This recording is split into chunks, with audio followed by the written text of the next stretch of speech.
Hi friends, welcome to my channel. ಇವತ್ತು ಬಂದು ಶನಿವಾರ. ಇನ್ನು ಶನಿವಾರದ ವ್ಲಾಗ್ ನಿಮ್ಮ ಹತ್ರ ಶೇರ್ ಮಾಡ್ಕೊಳ್ತಾ ಇದ್ದೀನಿ. ಟೈಮು 7 ಗಂಟೆ ಹತ್ತತ್ರ ಆಗಿತ್ತು. ಇನ್ನು ಎದ್ದ ತಕ್ಷಣವೇ ಏನು ಮಾಡಬೇಕನ್ನೋದೇ ಒಂದು ಯೋಚನೆ ಆಗುತ್ತಲ್ಲ. ನೈಟ್ ಏನಾದರೂ ಸ್ವಲ್ಪ ನೆನ್ಪಿಟ್ಕೊಂಡು ಮಲ್ಕೊಂಡ್ರೆ ಬೆಳಗ್ಗೆ ಎದ್ದು ಬೇಗ ಮಾಡ್ಬೋದು.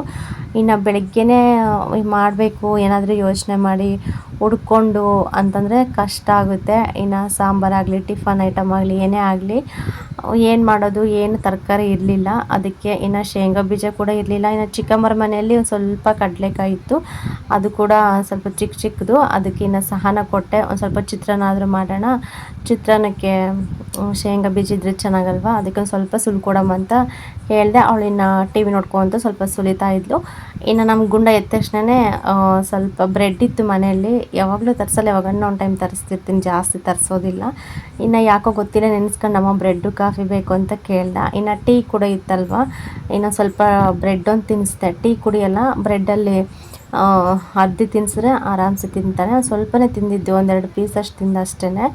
ಇನ್ನು ತಿನ್ನಲಿಲ್ಲ. ಸರಿ ಬೇಡ ಅಂತ ಹೇಳ್ಬಿಟ್ಟು ಸ್ವಲ್ಪ ಇತ್ತು ನನಗೆ, ನಾನು ಸ್ವಲ್ಪ ತಿನ್ಕೊಂಬಿಟ್ಟು ಇವಾಗ ಚಿತ್ರಾನ್ನಕ್ಕೆಲ್ಲ ರೆಡಿ ಮಾಡ್ಕೊತಾ ಇದ್ದೀನಿ. ನಿಜವಾಗ್ಲೂ ನಾವು ನೈಟೇ ಸ್ವಲ್ಪ ಯೋಚನೆ ಮಾಡ್ಕೊಂಡಿದ್ರೆ ಬೆಳಗ್ಗೆ ಎದ್ದು ಬೇಗ ಮಾಡ್ಬೋದು ಏನಾದರೂ.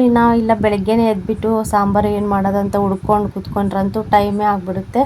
ಇನ್ನು ಬೇಗ ತಲೆಗೆ ಹೋಗೋದೇ ಇಲ್ಲ. ಏನೋ ಒಂದು ಮಾಡಿಬಿಟ್ಟು ಇಟ್ಬಿಡ್ತೀವಿ, ಆಮೇಲೆ ಯೋಚನೆ ಮಾಡ್ತಿರ್ತೀವಿ, ಇದು ಮಾಡಿದರೆ ಚೆನ್ನಾಗಿರೋದಲ್ಲ, ಅಟ್ಲೀಸ್ಟ್ ಒಂದು ಸ್ವಲ್ಪ ಇದಿತ್ತಲ್ಲ ತರಕಾರಿ, ಅದು ಹಾಕಿ ಸಾಂಬಾರಾದರೆ ಮಾಡ್ಬೋದಾಗಿತ್ತಲ್ಲ ಅಂತ ಅನ್ನಿಸ್ತಾ ಇರುತ್ತೆ. ಅವಾಗ ಐಡಿಯಾ ಬರ್ತಾ ಇರುತ್ತೆ. ಹಾಗೇ ಒಂದೊಂದು ಸತಿ ಅನ್ನಿಸೋದು. ಇನ್ನು ಚಿಕ್ಕಪ್ಪನಿಗಂತೂ ನಿಜ, ಅವ್ರಿಗೆ ಮುದ್ದೆ ಬೇಕು, ಬಟ್ ಏನು ಮಾಡೋದು, ತರಕಾರಿ ಏನಿಲ್ಲ, ಸಾಂಬಾರು ಕೂಡ ನನಗೆ ಇದಿಲ್ಲ, ಬರೀ ಗೊಜ್ಜು ಮುದ್ದೆ ಅಂದರೆ ದಿನ ಅದೇ ಆಗುತ್ತೆ ಅಂತ ಹೇಳಿಬಿಟ್ಟು ಸುಮ್ಮನೆ ಚಿತ್ರಾನ್ನನಾದರೂ ಮಾಡೋಣ, ತುಂಬ ದಿನ ಆಯ್ತು ಅಂತ ಹೇಳ್ಬಿಟ್ಟು ಇನ್ನು ರೆಡಿ ಮಾಡ್ತಾಯಿದ್ದೀನಿ ಚಿತ್ರಾನ್ನದಕ್ಕೆ. ಇನ್ನು ನಮ್ಮ ಸಹನ ಬಂದು ಶೇಂಗಾ ಬೀಜ ಎಲ್ಲ ಸುಲ್ಕೊಟ್ಲು. ಪಾಪ ಊಟ ಮಾಡ್ಕೊಂಡು ಹೋಗ್ತಾಳೆ ಅಂದ್ಕೊಂಡೆ. ಇನ್ನು ಅವ್ರ ಪಪ್ಪ ಬಂದು ಕರ್ಕೊಂಡು ಹೋದರು.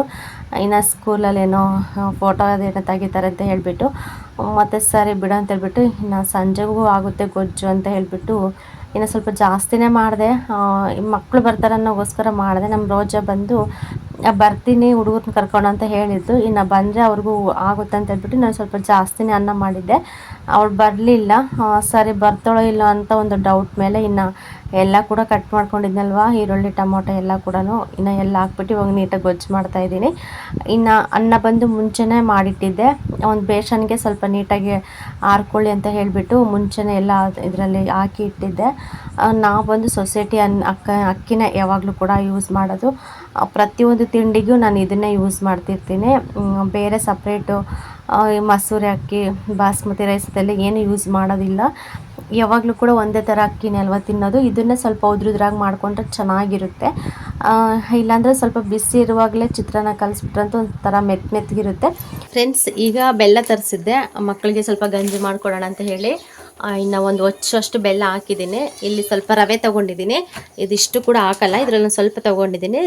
ನೋಡಿದೆ, ಸ್ವಲ್ಪ ಕ್ಲೀನ್ ಮಾಡಿ ಇಟ್ಕೊಂಡಿದ್ದೀನಿ, ಹಾಕಿ ಮಾಡೋಣ ಅಂತೇಳಿ. ಇನ್ನು ಜ್ವರ ಇದೆ ಅಲ್ವಾ, ಅವ್ರಿಗೆ ರಾಗಿ ಗಂಜಿ ಆಗಲಿ ಈ ಥರ ರವೆ ಗಂಜಿ ಆಗಲಿ ಕುಡಿಸ್ಬೇಕು, ಮತ್ತು ಬಿಸಿನೀರು ಕುಡಿಸ್ಬೇಕು. ಅದಕ್ಕೋಸ್ಕರ ಇನ್ನು ನಮ್ಮ ಅತ್ತಿಗೆ ನಮ್ಮ ಅಣ್ಣ ಕೆಲ್ಸಕ್ಕೆ ಹೋಗಿದ್ರು, ನಾನೇ ಮಾಡಿಕೊಡ್ತಾ ಇದ್ದೀನಿ. ಉಂಡೆ ಬೆಲ್ಲ ತೊಗೊಂಬನ್ನಿ ಅಂದರೆ ಅಚ್ಚು ಬೆಲ್ಲ ತೊಗೊಂಬಂದಿದ್ರು. ಇದು ಕೂಡ ಚೆನ್ನಾಗಿರುತ್ತೆ. ಮುಂಚೆ ಎಲ್ಲ ಇದನ್ನೇ ಜಾಸ್ತಿ ಯೂಸ್ ಮಾಡ್ತಾ ಇದ್ದಿದ್ದು. ಇತ್ತೀಚೆಗೆ ಉಂಡೆ ಬೆಲ್ಲ ಬಂತಲ್ಲ, ಅವಾಗಿಂದ ಸ್ವಲ್ಪ ಜನ ಜಾಸ್ತಿನೇ ಉಂಡೆ ಬೆಲ್ಲ ಇಷ್ಟಪಡ್ತಾರೆ. ನಾನು ಅಷ್ಟೇ, ಈ ಬೆಲ್ಲ ನನಗೆ ಅಷ್ಟೊಂದು ಇಷ್ಟ ಆಗಲ್ಲ, ಉಂಡೆ ಬೆಲ್ಲನೇ ನನಗಿಷ್ಟ. ಇದು ಒಳ್ಳೆಯದು, ತುಂಬ ಒಳ್ಳೆಯದು. ಆದರೂ ಗೊತ್ತಿಲ್ಲ, ಮಕ್ಳಿಗೂ ಕಳಿಸಿದ್ದೆ. ಇವಾಗ ಅಚ್ಚು ಬೆಲ್ಲ ತೊಗೊಬಂದರು, ಅದಕ್ಕೆ ಒಂದು ಅಚ್ಚು ಫುಲ್ ಹಾಕಿದ್ದೀನಿ. ಹಾಕ್ಬಿಟ್ಟು ಇವಾಗ ಗಂಜಿ ಮಾಡಿಕೊಡ್ತಾ ಇದ್ದೀನಿ, ಕುಡಿಯಲಿ ಅಂತೇಳ್ಬಿಟ್ಟು ಸ್ವಲ್ಪ ಜಾಸ್ತಿನೇ ಮಾಡ್ತಾಯಿದ್ದೀನಿ. ಇರುತ್ತೆ, ಆಮೇಲೆ ಸ್ವಲ್ಪ ಹೊಟ್ಟೆ ಹಸ್ವಾದಂಗೆಲ್ಲ ಸ್ವಲ್ಪ ಬಿಸಿ ಮಾಡಿಕೊಟ್ರೆ ಕುಡಿತಾರೆ ಅಂತ ಹೇಳಿಬಿಟ್ಟು ಹಂಗೆ ಮಾಡಿ ಇಟ್ಬಿಡ್ತೀನಿ.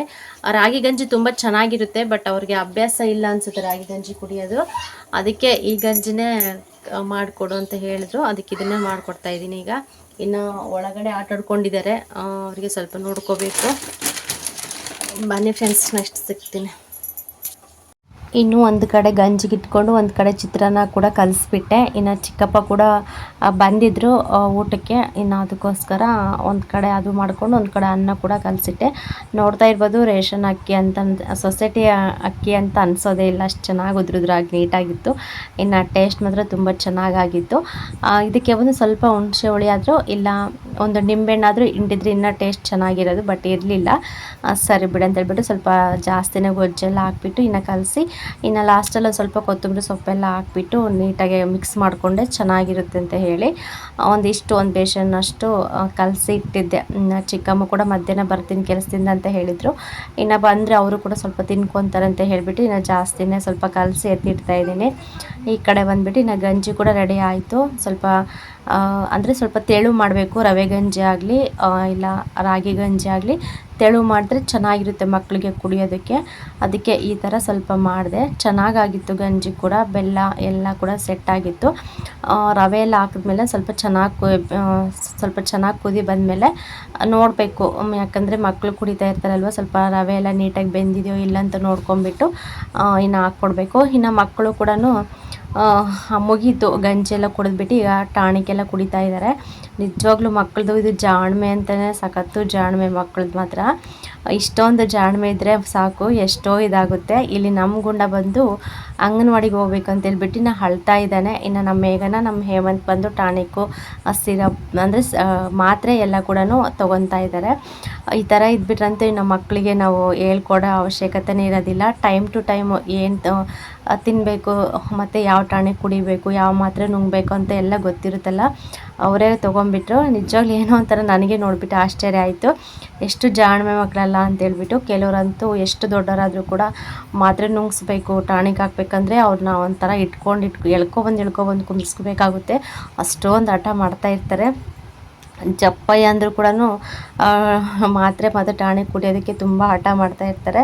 ಬಟ್ ಇವತ್ತು ನೋಡಿದ್ನಲ್ಲ ಒಂಥರ ಖುಷಿ ಆಯಿತು ನನಗೆ, ನಮ್ಮ ಅಣ್ಣನ ಮಕ್ಕಳು ನೋಡಿಬಿಟ್ಟು.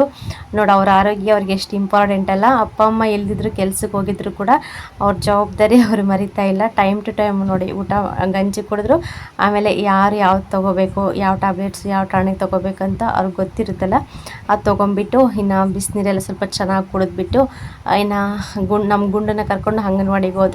ಇನ್ನು ಇವತ್ತು ಶನಿವಾರ ಅಲ್ಲ, ಇನ್ನು ಬೇಗ ಬರ್ತಾರೆ ಅಂತ ಹೇಳಿಬಿಟ್ಟು ಒಂದು ಸ್ವಲ್ಪ ಹೊತ್ತು ಕುತ್ಕೊಂಡ್ಬಿಟ್ಟು ಬನ್ನಿ ನೀವು ಕೂಡ ಅಂತ ಹೇಳಿ ನಾನು ಕಳಿಸ್ದೆ. ಪರವಾಗಿಲ್ಲ, ಸ್ವಲ್ಪ ಹುಷಾರಿದ್ದಾರೆ ಮಕ್ಕಳು. ಸ್ಟಾರ್ಟಿಂಗ್ ಮೊನ್ನೆ ಬಂದಾಗಂತೂ ಫುಲ್ಲು ಸುಸ್ತಾಗಿಬಿಟ್ಟಿತ್ತು ಪಾಪ. ಇವಾಗ ಪರವಾಗಿಲ್ಲ, ಹಂಗೆ ಸ್ವಲ್ಪ ರಿಕವರ್ ಆಗಿದ್ದಾರೆ. ಇನ್ನು ಕರ್ಕೊಂಡು ಹೋದ ತಕ್ಷಣ ನಾನು ಬಟ್ಟೆ ಎಲ್ಲ ಸ್ಟಾರ್ಟ್ ಮಾಡಿದ್ದೀನಿ. ಫಸ್ಟ್ ನನ್ನ ತಮ್ಮನ ಬಟ್ಟೆ ಎಲ್ಲ ಒಗೆಯೋಣ ಅಂತೇಳ್ಬಿಟ್ಟು ಎಲ್ಲ ಹಂಗೆ ಇತ್ತು, ಒಗ್ದಿರಲಿಲ್ಲ. ಒಂದು 2-3 ದಿನ ಗ್ಯಾಪ್ ಆಗಿಬಿಡ್ತು, ಅದಕ್ಕೋಸ್ಕರ ಎಲ್ಲ ಒಗ್ದಾಕೋಣ ಅಂತ ಹೇಳಿ ಇವಾಗ ಒಗೆದ್ಬಿಟ್ಟು ಎಲ್ಲ ಜಾಲಿಸ್ಬಿಟ್ಟು ಇದಕ್ಕೆ ಹಾಕೋಣ ಅಂತೇಳ್ಬಿಟ್ಟು ಇಲ್ಲಿ ಬಂದು ನಮ್ಮ ಚಿಕ್ಕಮ್ಮ ಸರಿಯಾಗಿ ಕಟ್ಟಿಲ್ಲ ಅನಿಸುತ್ತೆ. ಇದು ಟೇಪು ಇದು ಬಂದು ಮಂಚಕ್ಕೆ ಟೇಪ್ ಸುತ್ತೀವಲ್ಲ ನಾವು, ಅದು ನನಗೆ ಗೊತ್ತಿಲ್ಲ, ಟೈಟಾಗಿರುತ್ತೆ ಬಿಡು ಅಂತ ಹೇಳ್ಬಿಟ್ಟು ಬಟ್ಟೆ ಹಾಕಿದೆ. ಸದ್ಯ ನನ್ನ ಪುಣ್ಯ ಏನಂದರೆ ಒಂದು 2-3 ಬಟ್ಟೆನ ಹಾಕ್ದಷ್ಟೇ ಹಂಗೆ ಬಿದ್ದುಬಿಡ್ತು ಕೆಳಕ್ಕೆ. ಅದು ಟೇಪೆಲ್ಲ ಕಳ್ಚ್ಕೊಂಡ್ಬಿಡ್ತು. ಎಲ್ಲಾದರೂ ಜಾಸ್ತಿ ಬಟ್ಟೆಗಿನ ಹಾಕ್ದಾಗ ಬಿದ್ದುಬಿಟ್ಟಿದ್ರಂತೂ ಒಂಥರ ಸಖತ್ತು ಬೇಜಾರಾಗೋದು, ಮತ್ತು ಬರೀ ಡಬಲ್ ಕೆಲಸ ಮಾಡೋದೇ ಆಗೋಲ್ಲ.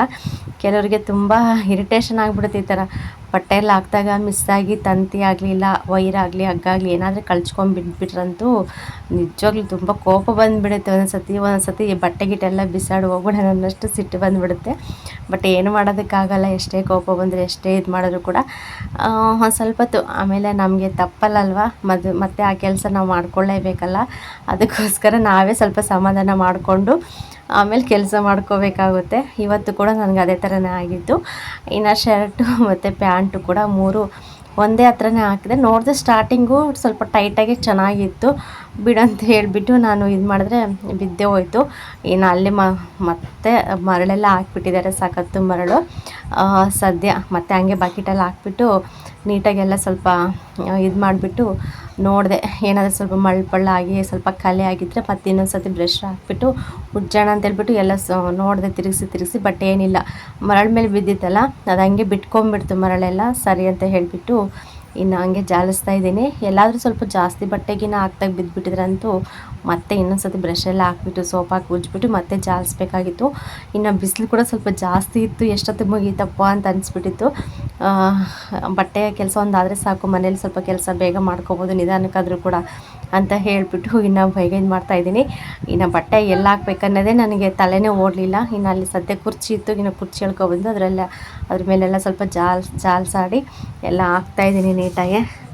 ನಿಮಗೂ ಕೂಡ ಅಷ್ಟೇ, ಯಾರಿಗಾದ್ರೂ ಬಟ್ಟೆ ಒಗಿಬೇಕಾದ್ರೆ ಈ ಥರ ಸಿಚುವೇಶನ್ ಆಗಿದ್ದರೆ ನನಗೆ ಕಮೆಂಟಲ್ಲಿ ತಿಳಿಸಿ, ನನಗೂ ಕೂಡ ಗೊತ್ತಾಗುತ್ತೆ. ಕೆಲವರು ಎಲ್ಲ ತುಂಬ ಕೋಪ ಮಾಡ್ಕೊಬಿಡ್ತಾರೆ, ಬಟ್ ಎಷ್ಟೇ ಕೋಪ ಮಾಡ್ಕೊಂಡ್ರೆ ನಮ್ಮ ಕೆಲಸ ನಮಗೆ ತಪ್ಪಲ್ಲಲ್ವ, ನಾವೇ ಮಾಡ್ಕೋಬೇಕು. ಇನ್ನು ಫೈನಲಿ ಬಟ್ಟೆ ಅವು ಎಲ್ಲ ಜಾಲಿಸ್ಬಿಟ್ಟು ನೀರೆಲ್ಲ ಚೆಲ್ಬಿಟ್ಟೆ. ಏನಕ್ಕೆಂದ್ರೆ ಸ್ವಲ್ಪ ಮರಳೆಲ್ಲ ಜಾಸ್ತಿ ಆಗಿಬಿಟ್ಟಿತ್ತಲ್ಲ, ಅದಕ್ಕೆ ಬೇಡ ಬೇಡ ಅಂತೇಳ್ಬಿಟ್ಟು ಇನ್ನು ಬೇರೆ ನೀರೆಲ್ಲ ಇವಾಗ ಹಾಕ್ಕೊತಾ ಇದ್ದೀನಿ. ಸದ್ಯ ಡ್ರಮ್ಮಿನ ತುಂಬ ನೀರಿತ್ತು, ನೀರು ತೊಗೊಂಬಂದು ಹಾಕ್ಕೊಳ್ಳೋದೆಲ್ಲ ಸ್ವಲ್ಪ ರಿಸ್ಕ್ ಇರಲಿಲ್ಲ. ಹಾಗಾಗಿ ಸ್ವಲ್ಪ ಕೆಲಸ ಬೇಗನೆ ಆಯಿತು ನಂದು. ಇನ್ನು ಈ ಕೆಲಸ ಅಂತಲ್ಲ, ಇನ್ನು ಬೇರೆ ಕೆಲಸದಲ್ಲಿ ಯಾವುದೇ ಒಂದು ಕೆಲಸ ಆಗಲಿ, ಅದರಲ್ಲಿ ಏನಾದರೂ ಒಂದು ಮಿಸ್ಸಾಗಿ ಎಡವಟ್ಟಾದರೆ ಇನ್ನು ಯೋಚನೆ ಮಾಡಿ ಕೂತ್ಕೊಂಡ್ರೆ ಏನು ಪ್ರಯೋಜನ ಇಲ್ಲ. ಅದು ನಾವೇ ಸರಿ ಮಾಡ್ಕೋಬೇಕು, ಇನ್ನು ನಾವೇ ಮಾಡ್ಕೋಬೇಕಾಗುತ್ತೆ. ಹಾಗಾಗಿ ಎಷ್ಟೋ ಸತಿ ಅಷ್ಟೇ ನಾವು ಅಡುಗೆ ಮಾಡಬೇಕಾದ್ರೆ ಅಂದರೆ ಕುಕ್ಕರ್ ಇಟ್ಟಿರ್ತೀವಲ್ಲ, ಕುಕ್ಕರಿಂದ ಸಾಂಬಾರೆಲ್ಲ ಕಡೆಗೆ ಚೆಲ್ಲೋದು, ಇಲ್ಲ ಅನ್ನ ಇಟ್ಟಾಗ ಅನ್ನಕ್ಕೆ ಸ್ವಲ್ಪ ನೀರು ಜಾಸ್ತಿ ಇಟ್ಬಿಟ್ಟಿರ್ತೀವಿ ಮಿಸ್ಸಾಗಿ, ಮತ್ತು ಅನ್ನ ಎಲ್ಲ ಉಕ್ಕಿ ಬರೋದು, ಆ ಥರಲ್ಲಿ ಏನಾದ್ರು ಸ್ವಲ್ಪ ಪ್ರಾಬ್ಲಮ್ ಆಗೇ ಆಗುತ್ತೆ ಅಡುಗೆ ಮಾಡಬೇಕಾದ್ರೂ ಕೂಡ. ಅದೆಲ್ಲ ಮತ್ತೆ ಒರೆಸ್ಕೋಬೇಕು, ಮತ್ತು ಬಟ್ಟೆ ಎಲ್ಲ ಅದು ಗಲೀಜಾಗೋದು, ಮತ್ತು ಅದನ್ನು ಇದು ಮಾಡ್ಕೊಳ್ಳೋದು ತುಂಬ ಬೇಜಾರಾಗ್ಬಿಡುತ್ತೆ ಒಂದೊಂದು ಸತಿ. ಆ ಕ್ಷಣಿಕ ಬೇಜಾರಾಗ್ತಿರುತ್ತೆ, ಅಪ್ಪ ಈ ಕೆಲಸನೇ ಬೇಡ ಏನು ಬೇಡ ಸುಮ್ಮನೆ ಕೂತ್ಕೊಬಿಡೋಣ ಅಂತ ಅನಿಸ್ಬಿಡುತ್ತೆ. ಬಟ್ ಅದನ್ನು ಏನು ಮಾಡೋದಕ್ಕಾಗಿಲ್ಲ, ನಾವೇ ಸರಿ ಮಾಡ್ಕೋಬೇಕಲ್ಲ. ಇನ್ನು ಬಟ್ಟೆ ಎಲ್ಲ ಜಾಲಿಸ್ಬಿಟ್ಟು ಇನ್ನು ಎಲ್ಲ ಕುರ್ಚಿ ಮೇಲೆ ಹಾಕ್ತೆ. ಇಲ್ಲೊಂದು 3 ಬಟ್ಟೆ ಇತ್ತು. ಇದು ಬಂದು ನಾನು ಮಸಿ ಬಟ್ಟೆ ಅಂತಾರಲ್ವ, ಅದನ್ನು ಯೂಸ್ ಮಾಡ್ತಿರ್ತೀನಿ. ಅಂದರೆ ಮನೆಯಲ್ಲಿ ಅಡುಗೆ ಮಾಡಬೇಕಾದ್ರೆ ಏನಾದರೂ ಸ್ಟವ್ ಒರೆಸೋದಕ್ಕೆ, ಮತ್ತು ನೆಲ ಒರೆಸೋದಕ್ಕೆ, ಮತ್ತು ಏನಾದರೂ ನೀರು ಚೆಲ್ಲಿದರೆ ನೀರೆಲ್ಲ ಒರೆಸೋದಕ್ಕೂ, ಇಲ್ಲ ನಾವು ನೆಲ ತೊಳಿಬೇಕಾದ್ರೆ ಸ್ವಲ್ಪ ಸೆಲ್ಫ್ ಒರೆಸ್ಕೊಳ್ಳೋದಕ್ಕೂ ಆ ಥರ ಎಲ್ಲ ಯೂಸ್ ಮಾಡ್ತಿರ್ತೀವಲ್ಲ. ಈ ಥರ ಒಂದು 3 ಬಟ್ಟೆ ಇಟ್ಕೊಂಡಿದ್ದೀನಿ. ಅವು ಕೂಡ ಅಷ್ಟೇ, ನಾವು ಮನೇಲಿ ಬಟ್ಟೆ ಯಾವ ಥರ ನೀಟಾಗಿ ಇಟ್ಕೊತೀವೋ, ನಾವು ಕಿಚನ್ಗೆ ಯೂಸ್ ಮಾಡೋ ಬಟ್ಟೆಗಳು ಕೂಡ ನೀಟಾಗಿ ಇಟ್ಕೋಬೇಕು. ಅವಾಗ ಅಷ್ಟೇ ಎಲ್ಲ ತೊಳಿತಾ ಇರ್ತೀನಿ. ವಾರಕ್ಕೊಂದು ಸತಿ ಆದರೂ ಸ್ವಲ್ಪ ನೀಟಾಗಿ ತೊಳೆದ್ಬಿಡ್ತೀನಿ. ಅವನ್ನ ನೀಟಾಗಿ ಉಜ್ಜು ಹಾಕಿ ಚೆನ್ನಾಗಿ ಒಣಗಿಸ್ಕೊಂಡು ಇಟ್ಕೊಬಿಟ್ರೆ ಒಂದು ಬಟ್ಟೆ ಗಲೀಜಾದರೂ ಕೂಡ ಬೇರೆ ಬಟ್ಟೆ ತೊಗೊಂಡು ಆಮೇಲೆ ಅದನ್ನು ಯೂಸ್ ಮಾಡ್ಕೋಬೋದು. ಆಮೇಲೆ 3 ಬಟ್ಟೆ ಈ ಥರ ಸ್ವಲ್ಪ ಚೆನ್ನಾಗಿ ಬಿಸಿಲು ಬಂದಾಗ ಎಲ್ಲ ಒಗೆದ್ಬಿಟ್ರೆ, ಬಟ್ಟೆ ಹೆಂಗಿದ್ರು ಬಟ್ಟೆ ಒಗಿತಾ ಇರ್ತೀವಲ್ವ, ಅದ್ರ ಜೊತೆಗೆ ಬಟ್ಟೆ ಒಗೆಯೋ ಜೊತೆಗೆ ಲಾಸ್ಟಲ್ಲಿ ಬಟ್ಟೆ ಎಲ್ಲ ಒಗೆದು ಲಾಸ್ಟಲ್ಲಿ ಹೆಂಗೆ ಸ್ವಲ್ಪ ನೀರು ಕೂಡ ಜಾಸ್ತಿ ಇರುತ್ತೆ, ಆರಾಮ್ಸೆ ಚೆನ್ನಾಗಿ ನೆಂದ್ಕೊಂಡಿರ್ತೀನಿ. ಸರ್ಪಲ್ಲಿ ಹಾಕಿ ನೆನೆಸಿಟ್ಟಿರ್ತೀವಲ್ವ, ಇನ್ನು ಲಾಸ್ಟಲ್ಲಿ ಈ ಥರ ಸ್ವಲ್ಪ ಸೋಪೆಲ್ಲ ಹಾಕ್ಬಿಟ್ಟು ಚೆನ್ನಾಗಿ ಬ್ರಷ್ ಹಾಕಿ ಉಜ್ಜಿಬಿಟ್ರೆ ಕೊಳೆ ಪಾಳೆ ಇರೋದೆಲ್ಲ ಕೂಡ ನೀಟಾಗಿ ಬಿಟ್ಕೊಬಿಡುತ್ತೆ. ಇವಂತೂ ತುಂಬ ಇಂಪಾರ್ಟೆಂಟ್ ನಮಗೆ ಬಟ್ಟೆ ವಿಷಯಕ್ಕೆ ಬಂದರೆ. ಇನ್ನು ಯಾಕೆಂದರೆ ಅಡುಗೆ ಮನೇಲಿ ಯೂಸ್ ಮಾಡ್ತಿರ್ತೀವಲ್ವ, ಒಂದು ಸ್ಟವ್ ಒರೆಸೋದಕ್ಕಾಗಲಿ, ಇಲ್ಲ ಒಂದು ಸ್ಟ್ಯಾಂಡ್ ಒರೆಸೋದಕ್ಕಾಗಲಿ, ಏನಕ್ಕಾದ್ರೂ ಒಂದು ಇಟ್ಕೊಂಡಿರ್ತೀವಿ, ಸ್ವಲ್ಪ ನೀಟಾಗಿದ್ರೇ ಚೆನ್ನಾಗಿ. ಇನ್ನು ಅಂದರೆ ಹೊರಗೆಲ್ಲ ಸ್ವಲ್ಪ ಓಡಾಡಿಬಿಟ್ಟು ಒಳಗೆ ಹೋಗಿರ್ತೀವಿ, ಸ್ವಲ್ಪ ನೀರೆಲ್ಲ ಚೆಲ್ಲಿರ್ತಾರೆ. ಇನ್ನು ಮಕ್ಕಳಿರೋ ವಿಷಯ ಅಂತ ಗೊತ್ತಲ್ಲ, ಇನ್ನು ಮಕ್ಳು ಇದ್ಬಿಟ್ರಂದ್ರೆ ಸ್ವಲ್ಪ ಗಲೀಜು ಜಾಸ್ತಿ ಆಗೇ ಆಗ್ತಾಯಿರುತ್ತೆ. ಇನ್ನು ಅವರಿದ್ದಾರೆ ಅಂದರೆ ನಾವು ಸ್ವಲ್ಪ ನೀಟಾಗಿ ಇಟ್ಕೊಳ್ಳಬೇಕಾಗುತ್ತೆ ಯಾವಾಗಲೂ ಕೂಡ. ಅದಕ್ಕೋಸ್ಕರ ಇನ್ನು ಒರೆಸ್ತಾ ಇರ್ತೀವಲ್ವ. ಇನ್ನು ಈ ಬಟ್ಟೆ ಕೂಡ ಸ್ವಲ್ಪ ತುಂಬ ಇಂಪಾರ್ಟೆಂಟು. ಇನ್ನು ನಾನು ಸದ್ಯಕ್ಕೆ ನನ್ನ ಕೆಲಸ ಎಲ್ಲ ಮುಗಿಸ್ಕೊಂಡೆ. ಇನ್ನು ಮಕ್ಕಳು ಬರೋಷ್ಟೊತ್ತಿಗೆ ಇನ್ನು ಬಿಸಿಲು ಕೂಡ ಸ್ವಲ್ಪ ಚುರುಕಾಗೇ ಇತ್ತು. ಇವತ್ತು ಅಂದ್ಕೊಂಡೆ ಸಂಜೆಗೆ ಮಳೆ ಬರ್ಬೋದೇನೋ ಅಂತ, ಸದ್ಯ ಮಳೆ ಬರಲಿಲ್ಲ. ಸರಿ ಬಿಡು ಅಂತೇಳ್ಬಿಟ್ಟು ನನ್ನ ಬಟ್ಟೆ ಕೆಲಸ ಆದ ತಕ್ಷಣ ಇನ್ನು ಚಿಕ್ಕಮ್ಮ ಕೂಡ ಮಧ್ಯಾಹ್ನಕ್ಕೆ ಬಂದುಬಿಟ್ರು. ಇನ್ನು ಈರುಳ್ಳಿ ಬಂದು ಒಪ್ಪಂದ ತೊಗೊಂಡಿದ್ರಂತೆ. ನೆನ್ನೆ ಮೊನ್ನೆಲ್ಲ ಸ್ವಲ್ಪ 3/4% ಮುಗಿಸ್ಬಂದಿದ್ರು. ಇನ್ನೊಂದು ಸ್ವಲ್ಪ ಇದ್ವಂತೆ, ಒಂದು 12 ಗಂಟೆಗೆ 1 ಗಂಟೆಗೆ ಮುಗಿಯುತ್ತೆ ಅಂತ ಹೇಳಿ ಹೋಗಿದ್ರು ಬೆಳಗ್ಗೆನೇ. ಸರಿ ಬಿಡು ಅಂತ ಹೇಳಿಬಿಟ್ಟು ಇನ್ನು ಚಿಕ್ಕಮ್ಮ ಕೂಡ ಬಂದು ಮನೆ ಹತ್ರ ಇದ್ದರು. ಇನ್ನು ಅಷ್ಟರಲ್ಲಿ ನನ್ನ ತಂಗಿ ಕೂಡ ಬಂದಿದ್ದು ಊರಿಂದ. ಸರಿ ಬಿಡಮ್ಮ ಅಂತೇಳಿ ಅವಳು ಆರಾಮ್ಸೆ ಟಿ ವಿ ನೋಡಿಕೊಂಡು ಇನ್ನು ಚಾಪೆ ಹಾಕ್ಕೊಂಡು ಮಲ್ಕೊಂಡಿದ್ದೆ. ಅವಳಿಗೆ ಸ್ವಲ್ಪ ಹೆಲ್ತ್ ಪ್ರಾಬ್ಲಮ್ ಇದೆ, ಹುಷಾರಿಲ್ಲ. ಅದಕ್ಕೋಸ್ಕರ ಏನು ಕೂಡ ನಾವು ಕೆಲಸ ಇಡೋದಿಲ್ಲ. ಅವಳು ಇಲ್ಲಿಗೆ ಬಂದರೂ ಕೂಡ ಏನು ಕೆಲಸ ಮಾಡಲ್ಲ. ಇನ್ನು ನಾನು ಚಿಕ್ಕಮ್ಮ ಇರ್ತೀವಲ್ವ, ನಾವಿಬ್ಬರೇ ಮಾಡ್ಕೊಂಡ್ಬಿಡ್ತೀವಿ. ತೀರಿ ಏನಾದರೂ ಅಷ್ಟು ಕೆಲಸ ಇದ್ದರೆ ಒಂದು ಸ್ವಲ್ಪ ಹೆಲ್ಪ್ ಮಾಡ್ತಾಳೆ, ಅಷ್ಟು ಬಿಟ್ಟರೆ ಏನು ಕೆಲಸ ಇಡಲ್ಲ ಜಾಸ್ತಿ. ಇನ್ನು ಫೈನಲಿ ಬಟ್ಟೆ ಎಲ್ಲ ಆಯಿತು. ಇನ್ನು ಬಟ್ಟೆ ಎಲ್ಲ ತೊಗೊಂಬಂದು ಇಲ್ಲೇ ಮನೆ ಹತ್ರನೇ ಎಲ್ಲ ನೀಟಾಗಿ ಒಣಗಾಕಿದೆ. ಮತ್ತು ಆ ಕಡೆ ಒಣಗಾಕಿದ್ರೆ ಮಿಸ್ಸಾಗಿ ಹಗ್ಗ ಕಟ್ ಆಗ್ಬೋದು ಅಂತೇಳ್ಬಿಟ್ಟು. ಓಕೆ ಫ್ರೆಂಡ್ಸ್, ಸಿಗೋಣ ನೆಕ್ಸ್ಟ್ ವಿಡಿಯೋದಲ್ಲಿ. ಅಲ್ಲಿವರೆಗೂ ಈ ವಿಡಿಯೋ ನೋಡ್ತಾ ಇರಿ.